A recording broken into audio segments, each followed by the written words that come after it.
Okay guys, mabuhay maligayang pagbabalik sa aking YouTube channel. Of course, may statement agad ang ABS-CBN or Showtime, and of course, meron na ring Instagram post si Vice Ganda. But anyways, basahin ko na regarding of course suspension ng MTRCB sa It's Showtime ng 12 days. So eto ang statement ng It's Showtime. Mas pinili ko yung Tagalog na statement nila para mas mabilis at mas madali. Anyway, eto nga, pahayag sa It's Showtime. Natanggap namin ang ruling ng MTRCB na nag-uutos na isuspinde ang It's Showtime sa loob ng 12 araw mula sa pinalidad ng desisyong ito.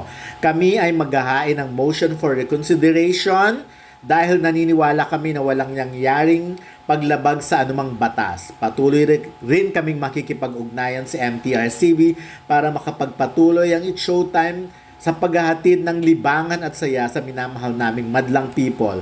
Buong puso kaming nagpapasalamat sa lahat ng nagmamahal at sumusuporta sa It's Showtime. So yan nga po ang statement ng ABS-CBN or ng Kapamilya Channel na of course na producer ng It's Showtime. So anyways, si Vice Ganda naman ay naglabas ng kanyang nilabas niya yung mga pictures na to no, sa kanyang Instagram at sabi nga niya, in the middle of every difficulty lies opportunity.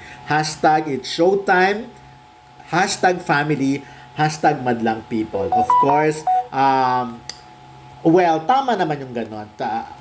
Sabi naman ng MTRCB na, di ba, may karapatan na maghain ng motion for reconsideration ang ABS-CBN or It's Showtime. So, at muli gano'n naman yan, binibigyan ng chance talaga na mag-explain, magsabi, or whatever. Pero, anyways, abangan natin kung magiging final na ba talaga yon or may i-consider ba talaga yung motion for reconsideration ng Showtime. Pero anyways, of course, eto naman ang statement ng mga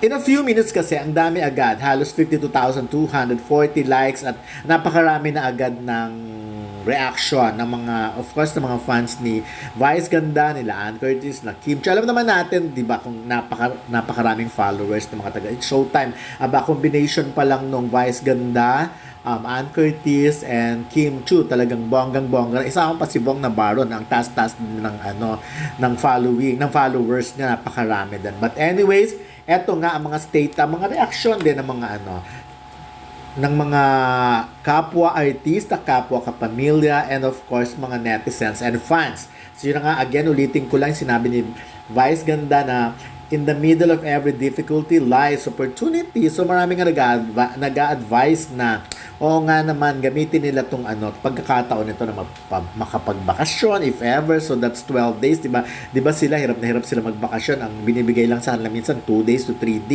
days. But this time pwede. Pero ito nga nag-like si JC De Vera. Of course, si Ryan Bang, I love you so much, reaction niya. Love you, meme. Si Karil naman, nothing but love for all of you, my Showtime family. So, eto mga fans na itong iba, sobrang nakakalungkot naman. Kayo lang libangan ko at nagpapasaya sa bawat araw. Ngayon pasasabay na nagdadaan ako sa separation anxiety. Bakit naman ganon? MTRCB. Sabi nitong isa, EMZ, okay lang yan. Use it as a vacation. Ganon nga. And brainstorming kasi malapit na magpasikat. Pagbalik nyo, more powerful na kayo. Showtime for life. Ito si Justin Dison. We love you, Showtime family. Sabi, of course, mga fans to ni Ayon at Vice Ganda. We love you, Showtime family, maghihintay kami sa pagbabalik nyo. So, ayun ayun ang mga kanilang mga sinasabi. Minsan ganun, di ba? Parang ganun ang tinutukoy niya ni Vice sa kanyang mensahe. Ito pa,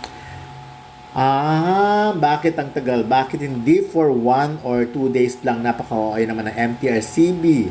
Hindi ko rin alam Yun nga yung sinasabi kanina, ba't masyadong matagal yung 12 days? Hindi naman daw dapat naman daw hindi ganun katagal, diba? So, well, ang MTRCB nakakaalam sa desisyon nilang yun.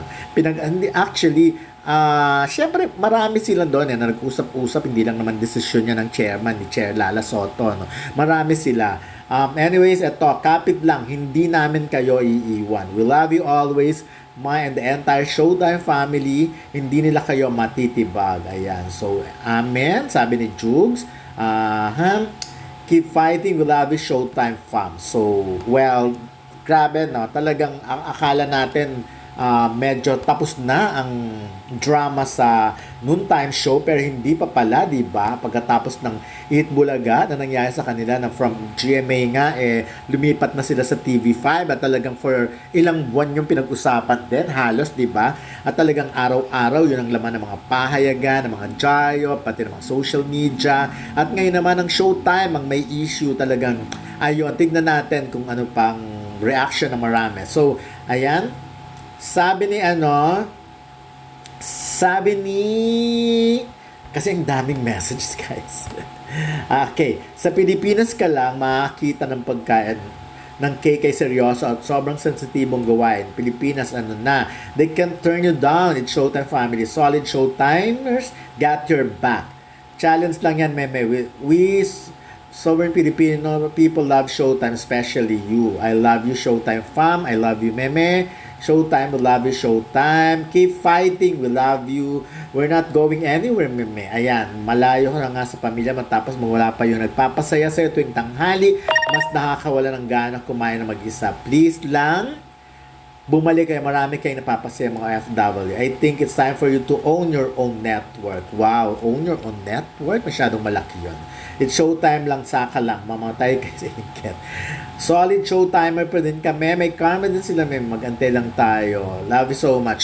So ito nga yung sinasabi ko. At least sa mga ganitong pagkakataon, lumalabas ang mga fans, diba? Yung mga netizens, mga followers. Kasi remember, nung ganyan talaga, yung nangyari sa Eat Bulaga. Ganun din, talagang halos nagwala talaga. Nagwala ang mga fans talagang kanya-kanyang paglabas ng statement, kanya-kanyang pagsasabi ng suporta, at yun nga, lumakas ang loob lalo ng mga, kumbaga, tumibay ang loob ng host ng Eat Bulaga na E80 na ngayon, sila Tito Vigan Joey, sila May Mendoza, Jose Manalo, Paolo Ballesteros, Alan Kay, at iba pa. So, at ngayon naman, ang Showtime naman ang nasa ganitong sitwasyon. At syempre, nakakatuwa rin, to be honest makita, mabasa ang ang suporta ng mga fans. Ganun naman talaga dapat di ba?